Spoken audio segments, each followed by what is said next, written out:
Assalamualaikum warahmatullahi wabarakatuh. Halo semuanya. Jadi di video kali ini saya akan menjelaskan beberapa materi matematika khususnya untuk adik-adik yang masih SD. Jadi disimak baik-baik ya.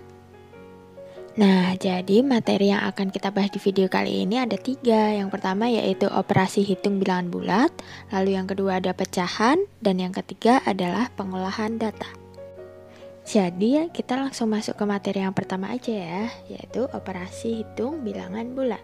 Yang pertama harus kita ketahui yaitu apa aja sih bilangan yang masuk dalam kategori bilangan bulat. Nah, di sini terdapat garis bilangan. Di sini menunjukkan bahwa yang termasuk operasi hitung bilangan bulat itu ada 3. Yang pertama yaitu bilangan bulat positif atau yang biasa disebut bilangan asli, yaitu 1, 2, 3, 4 dan seterusnya. Lalu ada 0.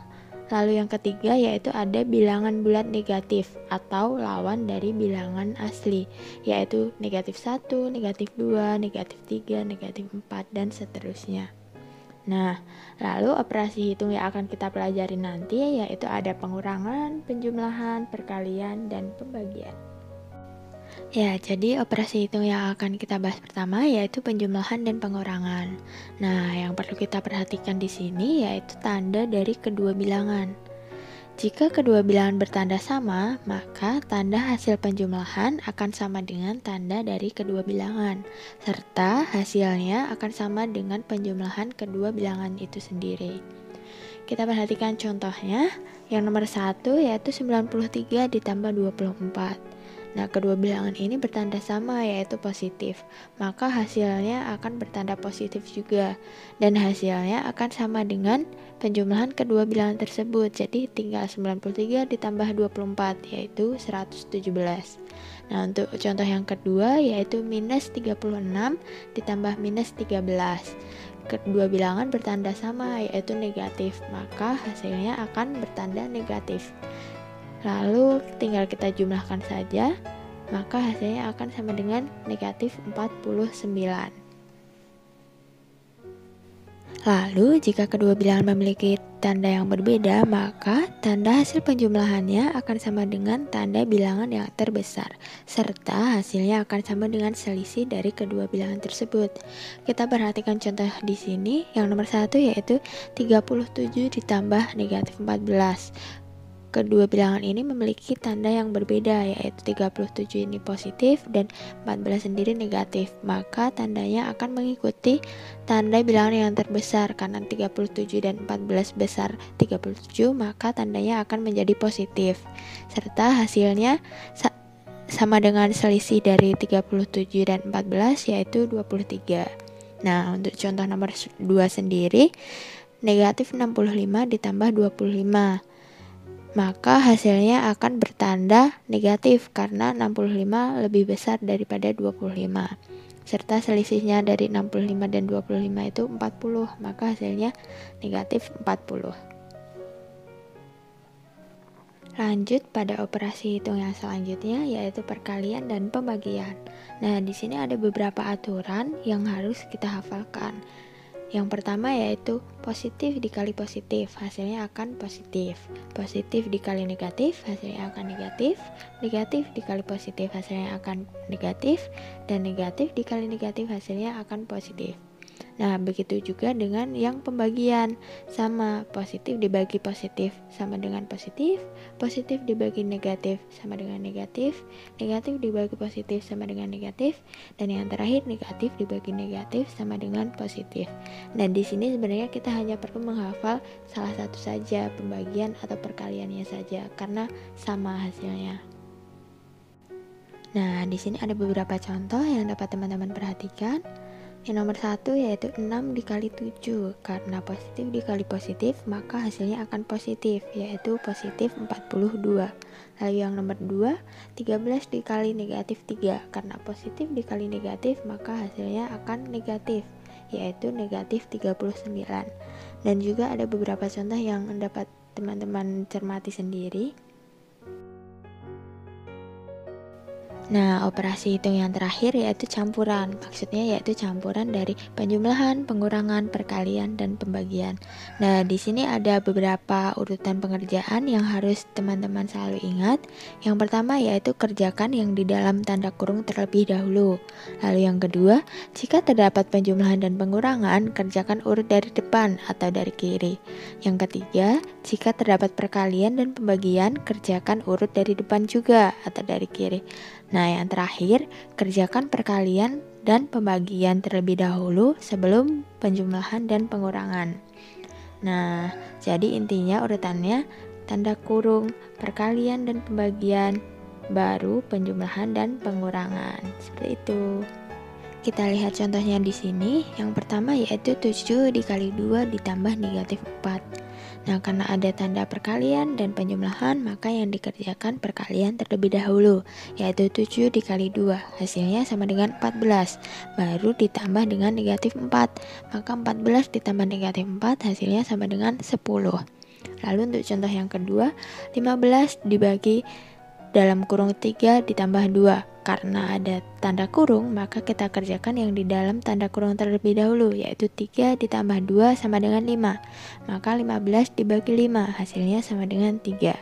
Lalu contoh yang ketiga yaitu negatif 75 dibagi negatif 5 dikurangi negatif 7. Nah, karena di sini ada tanda pembagian dan pengurangan, maka kita kerjakan tanda pembagian terlebih dahulu, yaitu negatif 75 dibagi negatif 5. Hasilnya yaitu 15. Lalu 15 dikurangi dengan negatif 7, hasilnya sama dengan 22. Nah, di sini kita ada latihan soal tambahan yang berbentuk soal cerita. Soalnya yaitu, suatu ruangan memiliki suhu negatif 3 derajat Celcius. Sore harinya, suhu diturunkan 11 derajat Celcius. Pagi hari keesokannya, suhu ruangan tersebut dinaikkan kembali 23 derajat Celcius. Berapa suhu ruangan di pagi hari tersebut? Cara pengerjaannya yaitu yang pertama kita tulis terlebih dahulu apa yang diketahui dari soal. Yang diketahui yaitu suhu ruangan awal sama dengan negatif 3, lalu diturunkan 11, lalu dinaikkan 23. Nah, dari yang diketahui tersebut dapat kita tulis bahwa negatif 3 dikurangi 11 ditambah 23. Asalnya dari mana? Negatif 3 dari suhu awal. Lalu negatif 11 itu dari diturunkan 11, artinya diturunkan sama dengan negatif. Lalu ditambah 23 itu dari dinaikkan 23. Dinaikkan berarti ditambah, sehingga dapat kita hitung menjadi negatif 14 ditambah 23 yaitu 9. Jadi kesimpulannya, suhu ruangan pada pagi hari tersebut adalah 9 derajat Celcius. Lanjut ke materi yang kedua yaitu pecahan. Di sini nanti kita akan membahas bagaimana sih caranya pecahan diubah menjadi desimal, desimal diubah menjadi pecahan, desimal diubah menjadi persen, persen diubah menjadi desimal, persen diubah menjadi pecahan, dan pecahan diubah menjadi persen. Ya, langsung saja ke pembahasan pertama yaitu mengubah bentuk pecahan ke bentuk desimal. Hal ini dilakukan langsung dengan cara membagi pembilang dengan penyebutnya atau mengalihkan pecahan tersebut dengan bilangan pecahan bernilai 1. Contohnya yaitu 2/2, 3/3, 4/4, 5/5, 8/8, dan seterusnya. Yang nantinya dapat membuat penyebut tersebut menjadi 100, 10, 1000, 10.000, dan seterusnya. Nah, contohnya kita perhatikan di sini nomor 1, 7/100. Nah, itu artinya karena penyebutnya 100, maka nantinya akan ada 2 angka di belakang koma, sehingga hasilnya 0,07. Lalu yang kedua 2/5. Karena penyebutnya masih 5, bukan 10, 100, dan seterusnya, maka kita ubah penyebutnya menjadi per 10. Nah, bilangan 5 dikalikan dengan bilangan berapa yang hasilnya 10. Nah, karena 2 maka dikalikan dengan 2/2, sehingga hasilnya 4/10. Nah, karena udah per 10 maka hasilnya sama dengan 0,4. Nah, untuk contoh yang nomor 3 di sini 6/25. Nah, sama dengan 1 ditambah 6/25 sama dengan 1 ditambah 6/25 dikali 4/4. Kenapa dikali 4/4? Nah, hal ini dilakukan agar penyebutnya menjadi 100. Nah, sehingga hasilnya 1 ditambah 24/100 atau sama dengan 1 ditambah 0,24, yaitu sama dengan 1,24. Nah, nomor 3 ini terdapat dua cara. Cara yang kedua yaitu 1/6/25 itu dijadikan 31/25, itu kan sama saja kan. Nah, setelah itu dikalikan 4/4 agar penyebutnya sama dengan 100. Nah, hasilnya sama 124/100 atau 1,24. Seperti itu. Nah, lalu yang kedua yaitu mengubah bentuk desimal ke bentuk pecahan atau kebalikan dari yang pertama kita bahas tadi. Caranya yaitu dengan menuliskan seluruh angka sebagai pembilang, dan untuk penyebutnya tergantung berapa angka yang ada di belakang koma. Misalnya untuk 1 angka di belakang koma maka penyebutnya 10, 2 angka di belakang koma penyebutnya 100, 3 angka di belakang koma penyebutnya 1000, 4 angka di belakang koma penyebutnya 10.000. Seperti itu. Contohnya yaitu 0,93.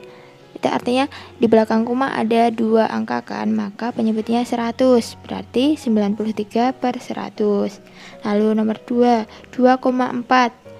Hanya ada 1 angka di belakang koma yaitu angka 4, maka 24 ditulis terlebih dahulu dan penyebutnya yaitu 10. Artinya 24/10 atau 2/5. Lalu yang nomor 3, 0,790. Nah, di sini ada 3 angka di belakang koma, artinya 790/1000 atau sama dengan 79/100. 0 di bagian paling akhir dapat kita hiraukan saja seperti itu. Lalu nomor 4, 1,003 atau sama dengan 1003/1000 karena ada 3 angka di belakang koma. Yang selanjutnya yaitu mengubah bentuk pecahan ke bentuk persen. Hal ini dilakukan dengan cara mengalihkan pecahan tersebut dengan 100%. Contohnya nomor 1, 3/5, artinya 3/5 dikali 100%, sehingga hasilnya yaitu 60%. Yang nomor 2, 1/8 sama dengan 1/8 dikali 100% atau 12,5%. Yang nomor 3 yaitu 1, 2/5 sama dengan 7/5, sehingga 7/5 dikali 100% sama dengan 140%. Nah, yang selanjutnya yaitu mengubah bentuk persen ke pecahan. Nah, persen itu kan berarti per 100, sehingga untuk mengubah persen menjadi pecahan bilangannya hanya perlu dibagi menjadi 100 lalu disederhanakan. Contohnya 93%, artinya 93/100. Nomor 2, 40% sama dengan 40/100. Lalu karena masih bisa disederhanakan menjadi 4/10. Masih bisa disederhanakan lagi sama dengan 2/5. Lalu 13,3%, artinya 13,3/100. Atau 13,3 itu sendiri kan 133/10. Lalu dibagi lagi 100, maka 133/1000. Lalu di sini mengubah bentuk persen ke desimal. Hal ini dapat dilakukan dengan mengubah persen menjadi pecahan terlebih dahulu. Untuk contohnya kita gunakan soal yang sama seperti yang kita bahas sebelumnya, yaitu nomor 1, 93%, diubah menjadi pecahan menjadi 93/100, lalu baru kita ubah menjadi desimal. Karena ada penyebutnya 100, maka ada 2 angka di belakang koma, sehingga hasilnya adalah 0,93. Lalu untuk nomor 2 yaitu 40%, diubah menjadi pecahan yaitu 4/10, sehingga karena penyebutnya 10, maka hasilnya 0,4. Lalu yang nomor 3, 13,3% diubah menjadi pecahan sama dengan 133/1000. Karena penyebutnya 1000, maka ada 3 angka di belakang koma, sehingga hasilnya adalah 0,133. Kemudian mengubah bentuk desimal ke bentuk persen dapat dilakukan dengan mengalihkan bilangan desimal dengan 100%, atau secara singkat dilakukan dengan memundurkan koma sebanyak 2 kali dan atau menambahkan 0. Contohnya yaitu nomor 1, 0,65, artinya 0,65 dikali 100% sama dengan 65%. Lalu nomor 2, 1,993, artinya 1,993 dikali 100%. Atau kita mundurkan komanya yang tadinya ada di belakang angka 1, kita mundurkan sebanyak 2 kali, maka komanya menjadi di belakang angka 9 yaitu 199,3%. Lalu untuk soal nomor 3 yaitu 7,9, karena di belakang koma hanya ada satu angka, maka kita mundurkan sekali lalu kita tambahkan 0 sebanyak 1 sehingga hasilnya 790%. Lalu untuk nomor 4 0,20%, kita mundurkan 2 kali, maka hasilnya sama dengan 20%. Seperti itu. Nah, sekarang kita masuk ke latihan soal, yaitu urutan pecahan 110%, 1/2/3, 1,68, 7/5 dari yang terbesar adalah. Nah, cara pengerjaannya yaitu kita harus mengubah semua pecahan menjadi satu bentuk yang sama, yaitu bentuk yang dirasa paling mudah. Nah, kali ini kita akan mengubah semuanya menjadi bentuk desimal. Yang pertama 110% diubah menjadi desimal sama dengan 1,10 atau sama dengan 1,1. Lalu 1/2/3 sama dengan 1,667.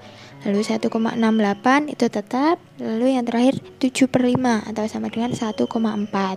Kemudian kita urutkan dari yang terbesar, maka urutan pertama adalah 1,68, lalu kemudian 1,667, lalu 1,4, lalu yang terakhir yaitu 1,1. Maka dapat kita tuliskan urutan pecahan dari yang terbesar adalah 1,68, 1/2/3, 7/5, dan yang terakhir yaitu 110. Nah, perlu diperhatikan pengurutan pecahan di sini. Yang pertama kita perhatikan adalah yang sebelum koma. Kita urutkan dulu yang sebelum koma, lalu baru lanjut ke yang setelah koma. Nah, tapi yang setelah koma ini kita melihatnya satu persatu, satu angka demi satu angka, tidak boleh sekaligus seperti itu. Misalnya 1,68 dan 1,667. Nah, karena sebelum koma sama-sama 1, maka kita lanjut ke yang setelah koma. Setelah koma, kita lihat satu angka, tidak boleh semuanya sekaligus. Kalau satu angka kan 6 dan 6 sama, maka kita lanjut ke setelahnya 6 dan 8.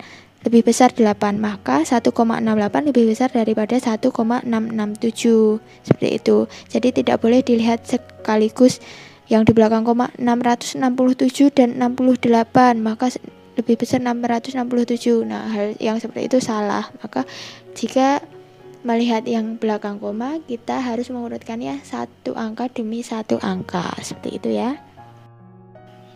Latihan soal yang kedua yaitu ibu membeli 12 1/2 kg gula pasir. Karena dijual lagi, gula pasir tersebut dibungkus ke dalam kantong plastik berukuran 1/4 kg. Banyaknya bungkusan gula pasir yang akan dijual adalah. Nah, pembahasannya yaitu diketahui membeli 12 1/2 kg, lalu akan dibungkus kembali dengan ukuran 1/4 kg. Itu artinya 12 1/2 dibagi 1/4 sama dengan 25/2 dikali 4/1 sama dengan 25 dikali 2 sama dengan 50. Jadi banyaknya bungkusan gula pasir yang akan dijual yaitu sebanyak 50 bungkus. Nah, sekarang kita masuk ke pembahasan materi terakhir, yaitu pengolahan data. Data itu apa sih? Data itu merupakan informasi yang diperoleh dari suatu pengamatan, wawancara, penelitian, dan lain-lain yang disajikan dalam bentuk angka atau kuantitatif, ataupun pengelompokan tertentu atau kualitatif. Nah, di sini akan kita bahas mengenai penyajian data. Yang pertama yaitu penyajian data dalam bentuk tabel. Diketahui data sebagai berikut, 5 siswa memperoleh nilai 65, 9 siswa memperoleh nilai 70, dan seterusnya. Data tersebut dapat disajikan dalam bentuk tabel seperti pada layar. Terdapat kolom nilai, lalu kemudian di sampingnya terdapat di kolom jumlah siswa. Nah, penyajian data yang selanjutnya yaitu dalam bentuk diagram batang. Diagram batang yang sebelah kiri, dan kemudian diagram garis yang sebelah kanan. Selain itu dapat juga disajikan dalam bentuk diagram lingkaran seperti pada gambar tersebut. Nah, pada diagram lingkaran sendiri selain menggunakan persen juga seringkali menggunakan sudut. Nah, total satu lingkaran penuh pada diagram lingkaran yaitu 100% atau 360 derajat jika menggunakan sudut. Lalu yang selanjutnya yaitu tentang pengolahan data. Pengolahan data di sini ada beberapa. Yang pertama yaitu mean atau rata-rata. Rumusnya sendiri yaitu mean sama dengan jumlah data dibagi banyak data. Misalnya kita perhatikan contoh di sini. Dari data tersebut kita jumlahkan datanya, artinya 65 dikali 5 ditambah 70 dikali 9 ditambah 75 dikali 14 ditambah 80 dikali 10 ditambah 85 dikali 5 ditambah 90 dikali 7. Lalu setelah semua itu dijumlahkan baru dibagi banyak data. Karena banyak datanya ada 50, maka dibagi 50. Sehingga hasilnya 3860 dibagi 50 atau sama dengan 77,2. Artinya mean dari data tersebut adalah 77,2. Lalu yang selanjutnya yaitu modus. Modus merupakan nilai yang paling sering muncul dalam data tersebut. Nah, karena dari data tersebut nilai yang paling sering muncul atau yang paling banyak jumlahnya adalah 75, maka modus dari data tersebut adalah 75. Pengolahan data yang selanjutnya yaitu median atau sering disebut dengan nilai tengah. Nah, dapat diperoleh dengan mengurutkan nilai-nilai yang ada dari yang terkecil hingga terbesar. Kemudian ambil nilai yang ada di tengah-tengah. Apabila jumlah datanya yang genap, maka ambil dua nilai yang ada di tengah kemudian dibagi dengan 2. Contohnya diberikan data 76, 57, 98, 55, 67, 88, dan 98. Maka yang pertama dilakukan adalah mengurutkan data tersebut dari yang terkecil hingga terbesar. Kemudian setelah diurutkan, karena datanya ganjil, maka diambil satu data yang letaknya di tengah, yaitu 76. Maka median data tersebut adalah 76. Contoh yang kedua dari median, diberikan data seperti pada soal yang sebelum-sebelumnya. Nah, karena data di sini sudah urut, yaitu nilainya sudah urut 65, 70, 75, 80, 85, 90 itu sudah urut, maka kemudian karena jumlahnya genap yaitu 50, maka digunakan dua nilai yang ada di tengah yaitu data ke-25 dan 26. Selanjutnya data ke-25 itu kan sama dengan 75. Nah, data ke-26 juga 75, maka mediannya adalah 75 ditambah 75 lalu dibagi 2 sama dengan 75. Maka mediannya sama dengan 75. Nah, jadi itu tadi beberapa materi matematika yang dapat saya sampaikan. Terdapat kurang lebihnya mohon maaf. Semoga materi tersebut dapat membantu teman-teman, khususnya adik-adik yang masih SD, dalam mempelajari dan memahami materi matematika yang diajarkan di sekolah. Semoga videonya bermanfaat. Terima kasih. Wassalamualaikum warahmatullahi wabarakatuh.